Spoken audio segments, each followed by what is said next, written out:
Hi tech TV news India में आपका खैर मकदम करता हूं। मैं आपका मेज़बान मोहम्मद इब्राहिम, ब्यूरो चीफ मोहम्मद मजीद रिपोर्टर के साथ। तेलंगाना प्रदेश कांग्रेस कमेटी की जानिब से वोटर लिस्ट की खुसूसी जमा नजरसानी स्पेशल इंटेंसिव रिवीजन SIR के सिलसिले में जिले संगारेड्डी के संगूपेट चौराहे पर वाक़े लक्ष्मी देवी गार्डन में हल्का असम्बली अंदोल के बूथ लेवल एजेंट BLA के लिए एक आगाही और तरबियती कैंप मुनक़िद किया गया। इस प्रोग्राम में रियासती वजीर बराए सेहत तिबियात दामोदर राजा नरसिम्हा, कांग्रेस पार्टी की तेलंगाना उमूर की in charge Meenakshi Natarajan, AICC secretary Sachin Sawant, Telangana PCC के सदर बोम्मा महेश कुमार गौड़ ने शिरकत की। इस इजलास से खिताब करते हुए वजीर दामोदर राज नरसिम्हा ने बूथ लेवल एजेंट्स को मुतअद्दिद अहम हिदायत दी।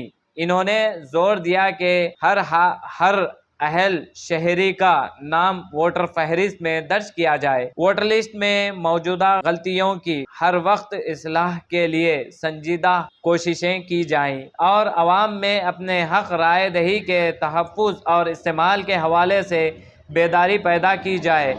इन्होंने कहा कि अवामी नुमाइंदों को और तमाम बूथ लेवल एजेंट्स को स्पेशल इंस्टीट्यूट रिवीजन SIR के तरीक़ेकार और इसके मकासद से मुकम्मिल वक्फियत होनी चाहिए ताकि वोटर फहरिस्त को शफाफ, दुरुस्त और जमा बनाया जा सके। इस मौके पर रुकन पार्लिमान सुरेश शेट्टर, रुकन assembly doctor Sanju Reddy, DCC सदर TGIIC की चेयरपर्सन निर्मला जग्गारेड्डी, काटा श्रीनिवास गौड़ और कांग्रेस के दीगर अहम रहनुमाओं ने भी शिरकत की। आइए ताज़ा तरीन खबरों के लिए देखते रहिए hi tech TV news India Sangareddy.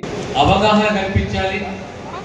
Congress party ప్రతి ఒక్క కార్యకర్త బాధ్యత అందరం కలవాలి। ప్రత్యేకంగా ఈనాటి మన ప్రాంతానికి సంబంధించిన సమావేశానికి విచ్చేసిన AICC ఇన్ఛార్జ్ మీనాక్షి నటరాజన్ గారు,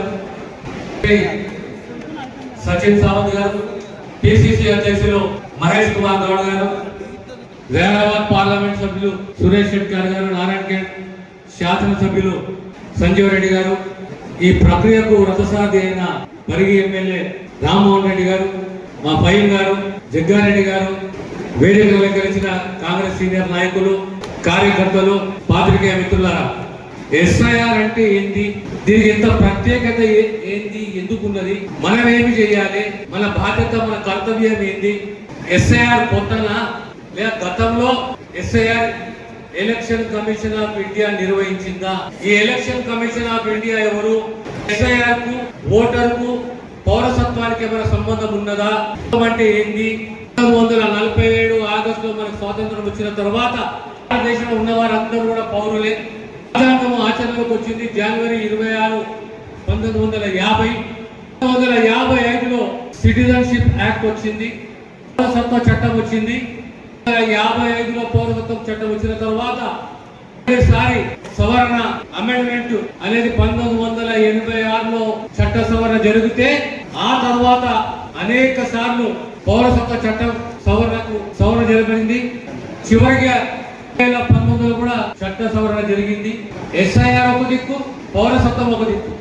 हमारे बीच में उपस्थित प्रदेश कांग्रेस कमेटी के सम्मानित अध्यक्ष आदरणीय महेश गौड़ जी, हमारे बीच में उपस्थित तेलंगाना सरकार में कैबिनेट मंत्री और पूर्व उप मुख्यमंत्री संयुक्त आंध्र प्रदेश में रहे आदरणीय दामोदर जी, मेरे साथी और सहयोगी AICC के सचिव और नाउ तेलंगाना के प्रभारी भाई सचिन सावंत जी, हमारे बहुत सम्मानित सांसद महोदय सुरेश भाई, हमारे बीच में उपस्थित सभी बहुत सम्मानित विधायकगण, हमारी जिला कांग्रेस कमेटी के अध्यक्ष बहन निर्मला जी, हमारे बीच में उपस्थित बोर्ड कॉरपोरेशन के साथीगण, चुने हुए जनप्रतिनिधिगण, प्रभारी और जिन्होंने अभी यहाँ ये प्रेजेंटेशन किया, हमारे राममोहन जी जो ट्रेनिंग इंचार्ज भी हैं, पूर्व जिला कांग्रेस कमेटी अध्यक्ष, और बीच में आने का मौका दिया।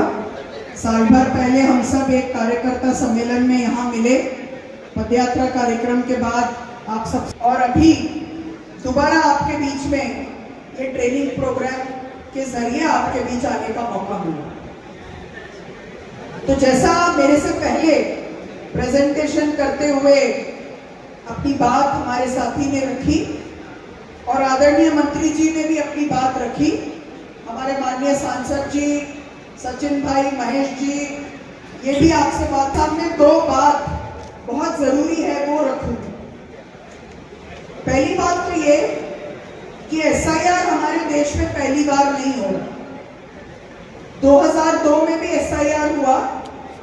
चीफ इलेक्शन कमिश्नर जेएम लिंडो साहब थे और उन्होंने पारदर्शी चुनाव प्रक्रिया कराने के लिए एक एसआईआर कराया और अभी एक एसआईआर हो रहा है। और इन दोनों एसआईआर में अगर ये बात कहें कि इंटेंट का फर्क है, उसके पीछे का जो भाव है उसका फर्क है। और फर्क क्या है? 2002 के स्पेशल इंटेंसिव रिवीजन का उद्देश्य था कि भारत देश में कोई भी व्यक्ति वोट देने से वंचित नहीं होना चाहिए। गरीब से गरीब व्यक्ति की भी आवाज का विधायक होंगे, कौन उसके सांसद होंगे और फिर विधायक और सांसदों के जरिए कौन मुख्यमंत्री और प्रधानमंत्री होगा, ये तय करने का हक गरीब से गरीब व्यक्ति को भी होना चाहिए। इसीलिए एसआईआर कि सबको उसमें जोड़ा जाए। जो फ्लाईओवर के नीचे रहते हैं, जो यतीम खाने में पलकर बड़े होते हैं, जिनकी इस देश में कहीं सुनवाई नहीं है, उन सबको भी वोट डालने का हक मिलना चाहिए, क्योंकि ये देश सबका है, ये सबका देश है। और हम सब, जैसा देश के पहले प्रधानमंत्री कहते थे कि देश के 100 करोड़ लोग भारत माता हैं, तो उन सबको वोट डालने का अधिकार होना चाहिए। ये 2002 के एसआईआर का उद्देश्य था।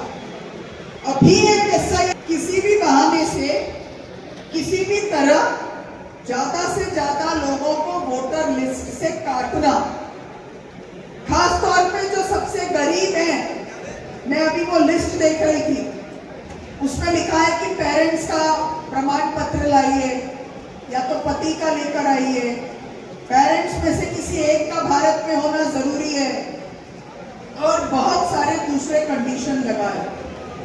तो मैं सोच रही थी कि हमारी आपकी कोई बात नहीं, पर मान लीजिए कि कोई, और देश में ऐसे बहुत लोग हैं जिनको पता नहीं है कि उनके माता पिता कौन, जिनकी परवरिश यतीम खाने में होती है, अनाथ आश्रम में होती है। वो अगर 18 साल के हो गए तो वो इस देश के नागरिक हैं, क्या उनको वोट डालने का हक नहीं होना चाहिए? क्या उनको हक नहीं है कि वो तय करें कि इस देश का नेतृत्व कौन करेगा? क्या इस देश के गरीब से गरीब जिसके पास कागज है या नहीं है, क्या उसको हक नहीं है कि वो इस देश के निर्माण में भागीदार बने? तो इस बार का जो एसआईआर हो रहा है वो वोटर को काटने के लिए हो रहा है। और सिर्फ वोटर नहीं काटे जाए, कांग्रेस के आप सब कार्यकर्ता हैं और मैं आप सबका ध्यान चाहती हूं, यहां पर सिर्फ राइट टू वोट की बात नहीं है। बंगाल में उन्होंने एक कानून